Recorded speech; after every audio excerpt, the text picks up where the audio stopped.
Comment prendre ses vraies responsabilités? Qu'est-ce qui nous appartient? Qu'est-ce qui appartient à l'autre? Comment ne plus culpabiliser? C'est ce qu'on va voir dans cette vidéo aujourd'hui.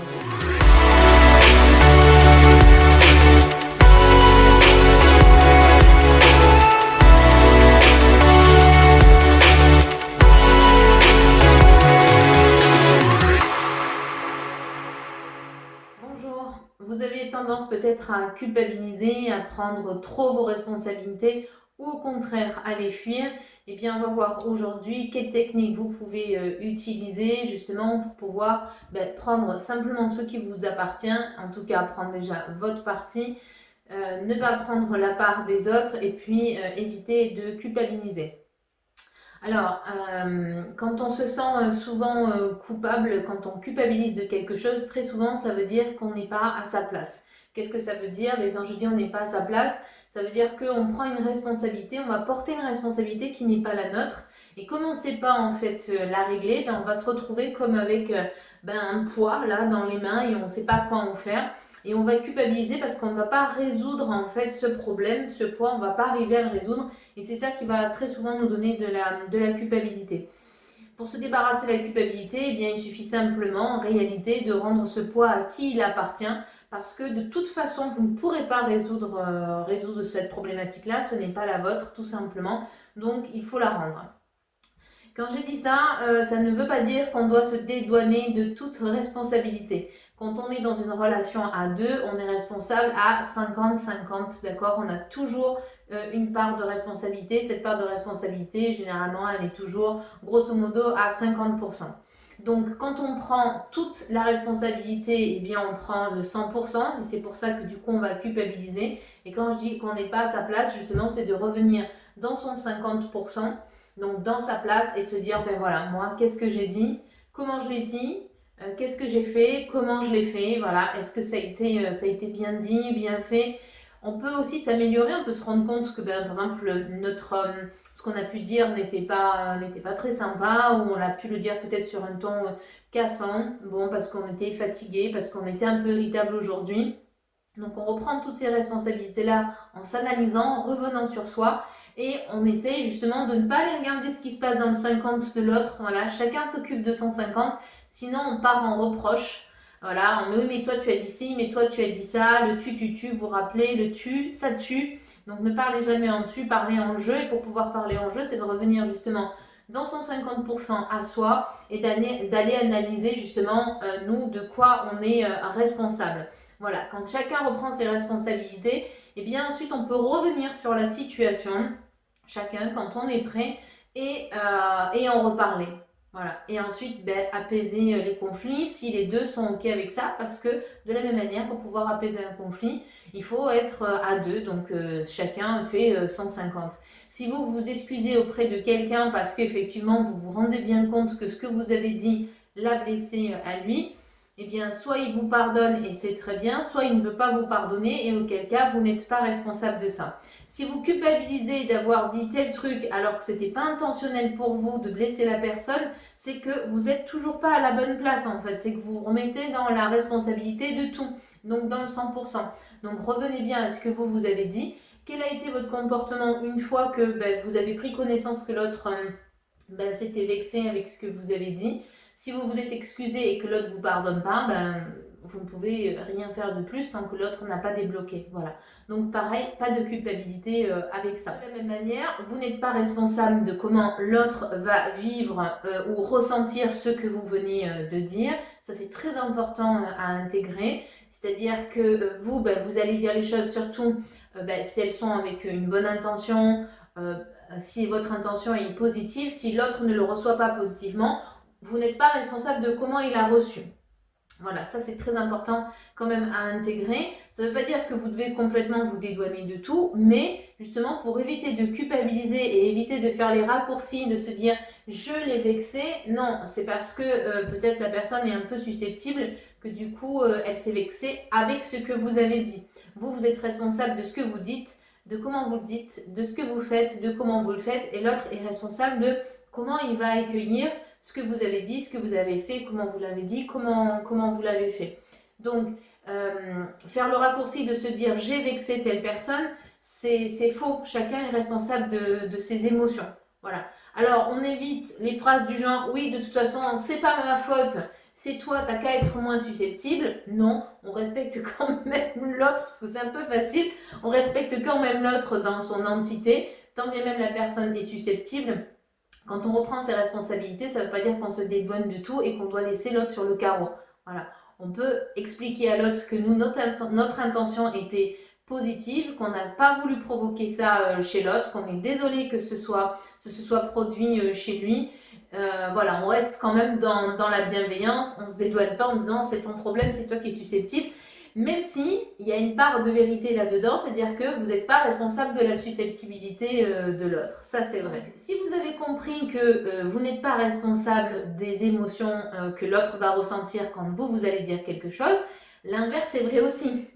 D'accord? Donc, ça veut dire que quand quelqu'un va vous dire quelque chose et que ça va vous vexer, ne faites pas le raccourci de dire tu m'as vexé. Ce que tu viens de dire est vexant. Voilà. C'est effectivement, je me suis vexée au travers de ce que tu as dit. Donc c'est une blessure qui est touchée chez vous, que l'autre a appuyé probablement sans se rendre compte, en tout cas si son intention était positive à la base. Donc il a appuyé sur une blessure chez vous, mais sans savoir. Donc l'émotion que vous ressentez, rappelez-vous bien qu'elle est à vous aussi. Et du coup, si elle est à vous, c'est à vous de la gérer et c'est pas à l'autre. Donc de la même manière, on reprend ses propres responsabilités aussi dans son ressenti. Si moi je ressens ça, eh bien tiens, qu'est-ce qui se passe chez moi? Qu'est-ce que j'ai vécu auparavant qui fait que ça me ramène à cette blessure-là? Je ne vais pas vociférer sur l'autre en lui disant tu es ci, tu es ça. On se rappelle que le tu, ça tue. Donc on ne balance pas des tus comme ça à tir larigot. On va se recentrer sur soi. Si ce que l'autre vient de nous dire, ça nous a profondément vexé, eh bien le mieux c'est de partir pour pas aller justement donner la responsabilité à l'autre, se recentrer sur soi, aller s'occuper de l'émotion qu'on vient de ressentir, c'est le plus important, s'occuper de l'émotion qu'on vient de ressentir, la gérer et ensuite, quand on est plus calme, aller le partager avec l'autre pour que l'autre puisse comprendre en fait ce qui s'est passé parce que dans l'intention de votre autre interlocuteur, ce n'était pas de provoquer ça. Donc c'est bien, pareil, si l'autre est OK pour entendre, de lui expliquer qu'est-ce qui s'est passé chez vous. Quand il vous a dit ça, eh bien, qu'est-ce que ça a provoqué comme émotion chez vous et voilà, qu'il puisse vous comprendre.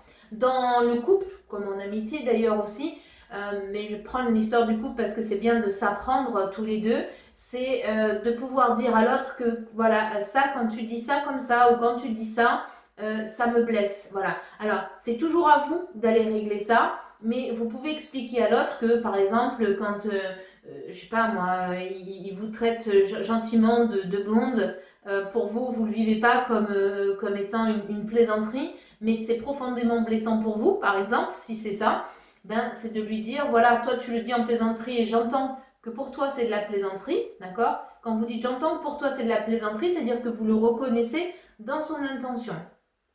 Et il est important aussi de se reconnaître soi que ça ne nous fait pas plaisir. Donc on va le verbaliser et lui dire quand tu me dis oh la blonde par exemple, ça me blesse énormément donc j'aimerais que tu cesses de m'appeler comme ça parce que moi ça ne me fait pas plaisir. L'autre, puisque c'est juste une plaisanterie et que son intention est bienveillante, probablement il va y faire attention. À vous d'être aussi dans la tolérance parce que peut-être si lui ne voit pas l'intention, il ne voit pas combien ça peut vous blesser, il est possible qu'il réitère cette blague-là sans se rendre compte. À vous, à chaque fois, de pouvoir lui dire non, tu vois, ça j'aime pas. Voilà. Et là, du coup, on est dans le respect vraiment de chacun. Quand on ne veut pas dire à l'autre ce qui nous blesse ou quand on n'écoute pas suffisamment ses émotions, quand on n'est pas suffisamment responsable de son 50%, eh bien on va prendre sur soi, on va prendre sur soi, on va prendre sur soi, jusqu'à ce qu'à un moment donné ça explose, parce que quand on n'est pas respectueux de soi, au bout d'un moment ça finit par sortir.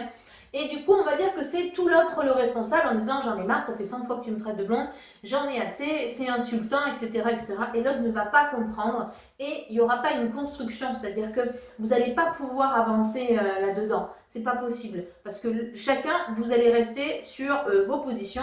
Un, il va dire non, c'était que de la plaisanterie, c'est toi qui sais pas plaisanter. Et l'autre qui va dire mais non, tu es hyper blessant, tu es hyper vexant. Voilà. Et là, on s'en sort pas du tout.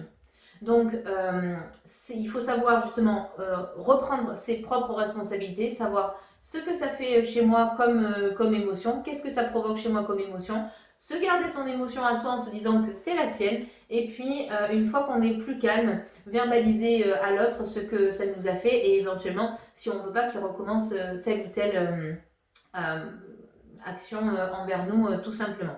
Si vous voyez que la personne continue volontairement à faire ces actions-là, à vous dire que vous êtes une blonde et que c'est à vous de gérer, c'est pas votre problème, eh bien, c'est à vous de continuer à être respectueux de vous et d'éloigner cette personne parce qu'effectivement, elle vous fait mal et elle ne comprend pas que ça vous fait mal.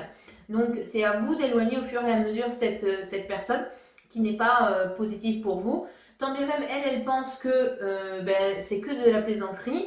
On est quand même pareil, comme je vous disais tout à l'heure, on prend en compte les autres, on se respecte soit, mais on prend en compte les autres. Si nous, notre plaisanterie, elle nous fait rire à nous, mais que ça ne fait pas rire l'autre personne, eh bien, il faut quand même prendre ça en compte. On n'est pas là que pour rire tout seul, et surtout quand on le dit à l'autre.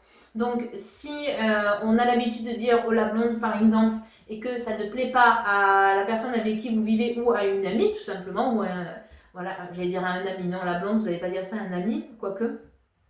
Mais si ça lui plaît pas, j'allais dire par amour, hein, après l'amour, on met, il n'y a qu'un seul mot pour dire amour en français. Donc par amour pour cette personne, pour votre ami ou pour votre compagnon, compagne, vous devez faire attention quand même à ce que vous allez dire. Donc, eh bien, vous, si ça vous fait rire, eh bien, dites-le avec quelqu'un d'autre qui va plaisanter, qui va bien vivre, pardon, ce superlatif-là. Et à cette personne-là, eh bien, ne le dites plus, voilà, parce que ça ne lui fait pas plaisir. Voilà, j'espère que les notions de responsabilité, ça sera un petit peu plus clair pour vous. Cette notion de 50-50 aussi, j'espère que ça sera plus clair. Et bien écoutez, si vous avez aimé cette vidéo, n'hésitez pas à la liker et à la partager avec vos proches. Mettez un commentaire si vous avez quelque chose à dire à ce propos. Et moi, je vous dis à bientôt dans une prochaine vidéo. Bye bye.